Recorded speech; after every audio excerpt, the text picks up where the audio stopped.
Hey guys, Dr. Ben here, FA Well Centers. Today, I don't want to be an extremist, but I do want to talk about statistics and talk about things that are really showing up in the decline of our human health. Not just in the United States, but around the world, and what that could ultimately mean. We hear all these projections, all these, oh my gosh, we're at 6 billion, and then 8 billion people, and we're going to hit 11 billion people, and it's going to be too much for the planet. All these things, but I want to talk about the specific health things that are actually reversing that trend and causing a decrease in the number of people, and the human population is actually going to pretty quickly start going down, and we're going to have, and actually a lot of countries already are seeing a decline in their population. So welcome, hope you guys are doing great. Pop down below where you're watching from and let me know if you've had some issues, or people that have had issues getting pregnant, infertility, reproducing. Basically, I'm coming from this genetic perspective. I'm not going to talk about feelings. I'm not going to talk about is this good or bad, anything at all. Today, I'm just talking about stats. I'm talking about facts. I'm talking about what we're seeing with patients and what the research is showing. And the research is showing that we actually are having a harder time reproducing, and considerably. And we know that there's specific things environmentally. Hey, Kelly, good to see you there in Loveland. That there's things environmentally, that there's things mentally and emotionally, that there's things on our inner physiology and toxins and all these different things that are leading to people not being able to, or even in some cases not wanting to reproduce. So here's what we're looking at. Some of the research coming out, some of the statistics out there. Sperm count. Sperm count obviously has a big role to play in whether you can reproduce and whether you can, that sperm and egg come together and ultimately turn into a baby and get pushed out. So sperm count over the last 50 years has gone down 50%. And so we know that this is a not just United States phenomenon. They're seeing it in Europe. They're seeing it around the world. Sperm count going down dramatically. If you have less sperm, you have less likelihood of reproducing. That also means that the quality of the sperm is going down as well. So you may, some of the strong ones may not be there as much, and so you may have a damaged sperm come into that egg, and it may not be able to sustain the pregnancy, things like that. So sperm count going down dramatically, 50% is huge. In correlation with that, testosterone has gone down 50% as well. So we see this all the time in patients, 20s, 30s, 40s year old men. Their testosterone is down in the 200s and 300s. It should be, if you look at 50 years ago, back when guys were coming home from World War II and all these things, we were looking at testosterone 5, 6, 700. Now we never see guys unless they're taking some type of testosterone replacement.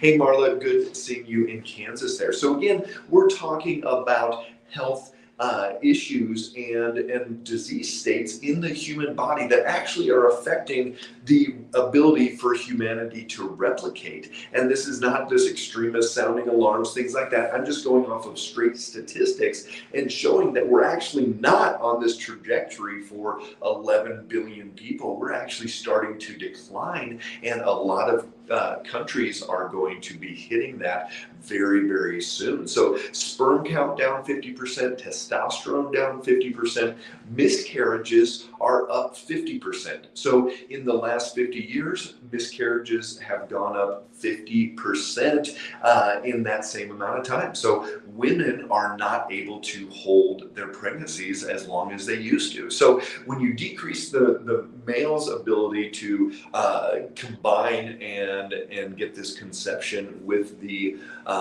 that egg and create that baby inside of the mom, and then the mom can't hold that pregnancy.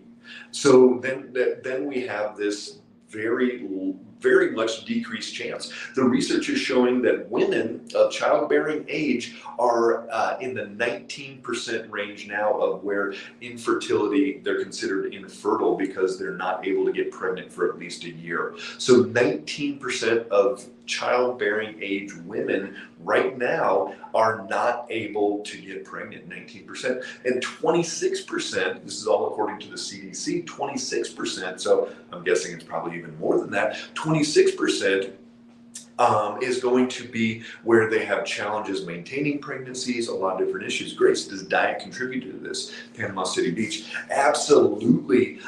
Diet will contribute to this, and that's what we're going to talk about. There's, look this up, Pottinger's cats, amazing study done. Watch the videos online. I'll talk about that one a little bit, but Google this while you're watching me. Dr. Pottinger's cats. It's amazing what happened there. 12% of women have PCOS, polycystic ovarian syndrome, and I'm going to guess that that's at the low side. But PCOS, way harder to get pregnant. They're taking testosterone, or they're not taking, but they have higher testosterone, higher DHEA, and most women with PCOS have a hard time getting pregnant. Then you look at autism, and right now we're guys, boys being born today, they have a 1 in 27 chance of getting autism, or of being born with autism, developing autism. And that trajectory, we're in the next 20 years, we're on track to be 1 in 10 males are going to have autism. Those guys will not be reproducing. So then you've got this 10% of guys not reproducing. You've already got that sperm count decreased. You've got your testosterone decreased. You've got your increased miscarriages. All of these different things coming into play. And then you're not even taking into consideration on the transgender side, we're going from, and again, I'm not making judgments on anybody. I'm just going off of pure statistics, pure facts, that right now 30% of millennials consider themselves transgender. And upwards of 40% between 18 and 24-year-olds, 40% are considering themselves transgender, meaning that they're identifying with the opposite sex. How in the world are they going to reproduce at a rate that would be comparable to a normal heterosexual person? So, what we're looking at, and there's certain signs of that, that there's health issues contributing. Yes, there is that percentage of people that truly do identify that way. But when it goes from like the parents of those millennials, at like 1% or 1.6% would identify as transgender, and then to go up to 40%, that there is something else going on, and a lot of times that is a mental illness, a depression state. There's other things that are leading into that.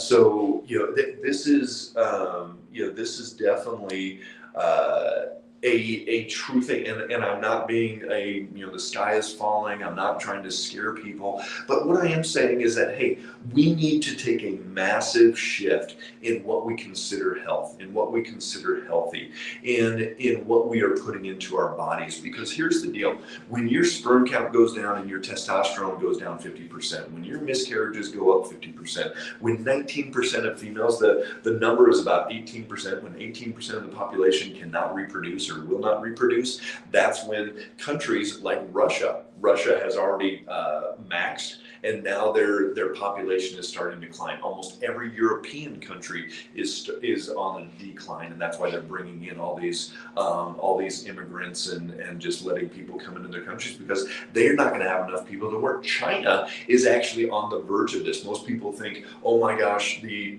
Chinese are going to just keep going and growing, and they put in this one-child policy and all these things. But China is this close to starting to have a declining population going on. And then you add in the toxins, the toxic burden that is being put on the country of China from all of their emissions, from all of their toxins, heavy metals, all of these different things. And China is actually, within the next 5 years, their population will be declining. The U.S. population, the only reason ours is going up is because we have illegal immigrants coming in from the border. We don't have enough legal immigrants coming into this country to compensate for the number of people dying and for the number of people not reproducing.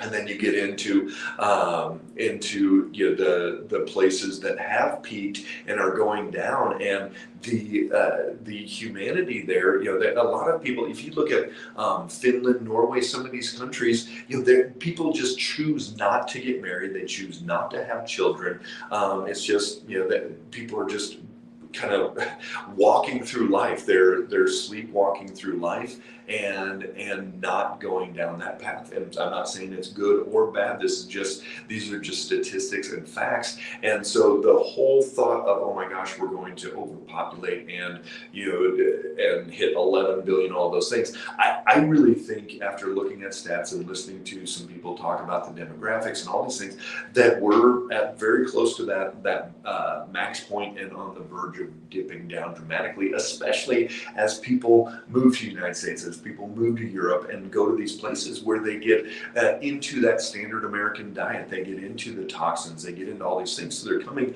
off the rural land and then going into that city environment and urban environment, everything that's contributing to these things in the first place. So here are some of the things that we're seeing that are contributing to these. This estrogen dominance in males. We know that if a male has metabolic syndrome, their testosterone is going to be converting over into estrogen. So they have less testosterone, less sperm count production. We know that chemicals, especially plastics, give off a lot of estrogenic type issues into the body, and it is going to cause a decrease in testosterone and increase in estrogen. So men will have less of those hormones. We know that many women to have a miscarriage is being led by their hormonal imbalances, led by they've been on birth control for years and they go off birth control and expect to get pregnant, but they're having a hard time. That 19% infertility can come from hormone replacement therapy. We know that the toxins and autoimmune, and we know that diet is a huge part of this. Dr. Pottinger's cat study, look it up, Google that, Dr. Pottinger's cats. He took stray cats, put them into multiple divisions of diet, all the way from a raw, healthy diet, all the way down to condensed canned milk and a few in between there. And what he found was that the worse the diet was, the worse the health got for those people. And not just their health, but even their nasal passages started to narrow, their jaw structure started to shift. So you look at almost every kid born today needs braces. Why is that? That is a dietary-based issue. That's the Weston Price Foundation. They've talked about that for 100 years. You look at the reflexes of those cats started going down. They started getting cancers, asthma. They started having a hard time reproducing, and it got worse generation after generation after generation, to the point where these cats were hardly able to reproduce. But here's what gives me hope, and here's what drives me every day to help people, and at F8 for us to be able to change the course of humanity. And I'm not saying that to be over dramatic, but I truly believe this, that if we can reverse the health status of enough people in this world, then we can actually maintain the human existence as it is. Because what the cats saw was that as they started bringing in the healthiest diet, the raw, natural, wild cat diet, that after a generation or two, those symptoms started to reverse. The ill health, the disease, the infertility, all of these things started reversing.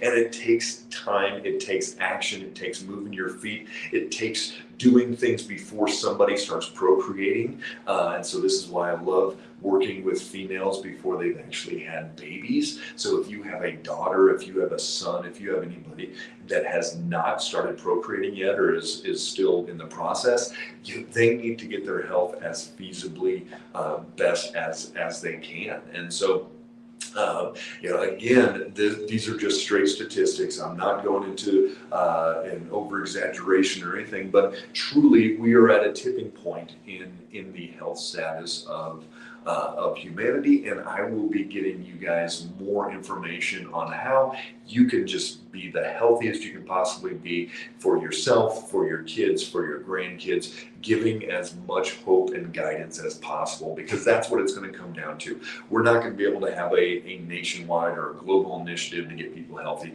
It starts at that local level. How can we get better foods into the schools? How can we get better systems going for people to be able to get access to things like functional medicine, like we do here at F8. So on that note, be healthy, stay strong, get your body in the best shape possible, because you owe it to the genetics of humanity. Take care, guys.